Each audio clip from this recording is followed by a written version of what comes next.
Cafeteria. "Some beauty will be born of this," said my friend's blind mother across the hospital cafeteria table, hours after the doctor said inoperable and closed her daughter up. All morning we drifted in and out of the flower-sweetened room, watching the morphine drip, taking Kate's hand, holding her gaze. "I don't know about beauty," I said, and got up to order our lunch from two women who'd been a comfort all week, their small Scottish kindnesses a balm. We ate our egg salads on whole wheat as though we'd never tasted real food. The creamy sweetness of the filling, surprise bite of green onion, and drank Diet Cokes until we'd washed our mouths clean. I loved everything about our lunch. The newsprint placemats with their oily spots, crumbs on the unbreakable plates, and especially the metal napkin dispenser recently replenished by someone's deft hand with what the Scottish women would call serviettes. "Help yourselves, dearie," in that burr. I loved the hospital employees on break, smoking outside the window, jousting and flirting with their serviceable bodies.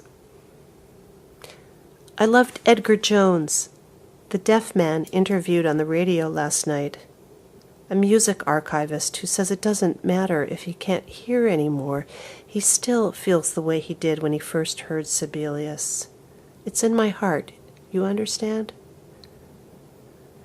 I loved Kate's mother's lined outdoor face, the loose wisps of white hair framing her fine bones, the lively blue, unseeing eyes. I loved the shed paper skin of the plastic straw, the way the straws rose slowly in the Coke cans, and we pushed them back down to drink. I loved the terracotta walls around us, freshly painted by people who'd done their job adequately. Loved the moment someone decided to place the poster of a whitewashed Greek village there and not an inch higher or lower. I wanted to eat all my meals in the hospital cafeteria, each bite a tiny explosion. "I don't know about beauty," I said. Kate's dress. Last night, going to the metal closet for foot lotion, I saw the red dress she'd worn in here just for tests, held by its thin wire hanger, and below her straw bag and sandals, uneven wear on the heels, insoles burnished by her feet.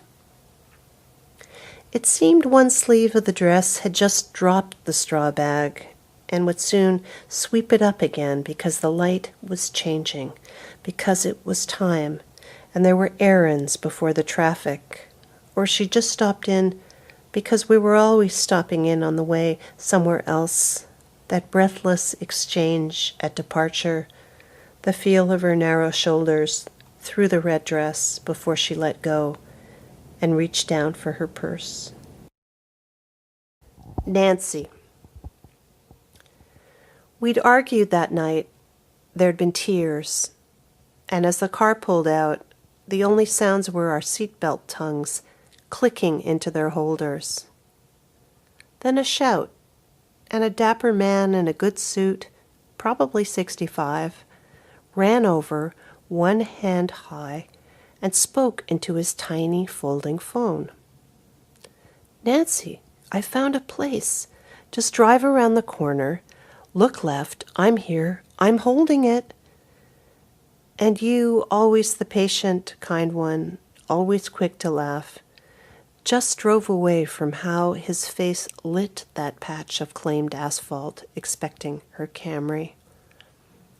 And I drove away with you, unable to look, convinced that Nancy was breaking the speed limit in the other direction, heading for uncharted neighborhoods in her luxury car, her small, veined hands clamped to the wheel, that even if the man stood there all night, punching numbers into the phone.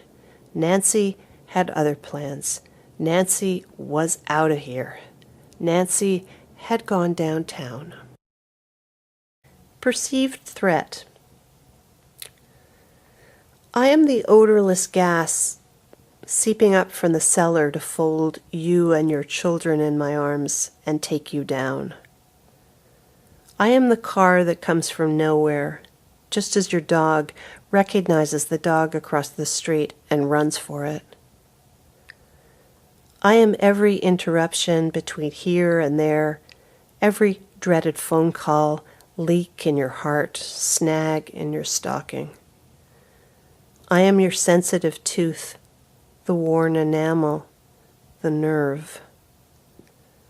I am the woman with her elbows on your kitchen table, across from the man you love and want to trust.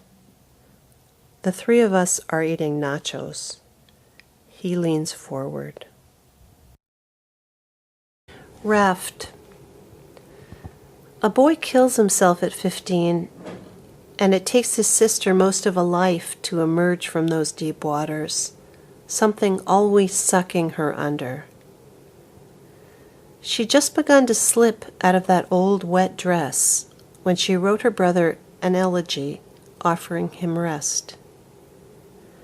There is a raft in the center of my chest, she wrote, before she or anyone else knew what flowered in her lung. It's a beautiful poem, we said. It's finished, and we turned to other matters. Climb on, she'd written. Make use of me. Sex next door.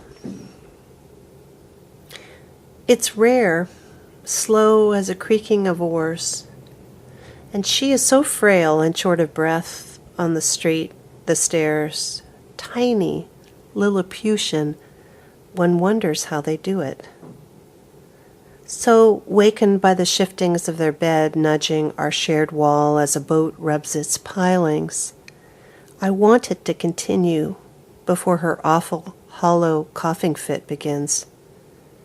And when they have to stop, always until it passes, let us praise that resumed rhythm. No more than a twitch, really, of our common floorboards, and how he's waited for her before pushing off in their rusted vessel, bailing when they have to, but moving out anyway across the black water.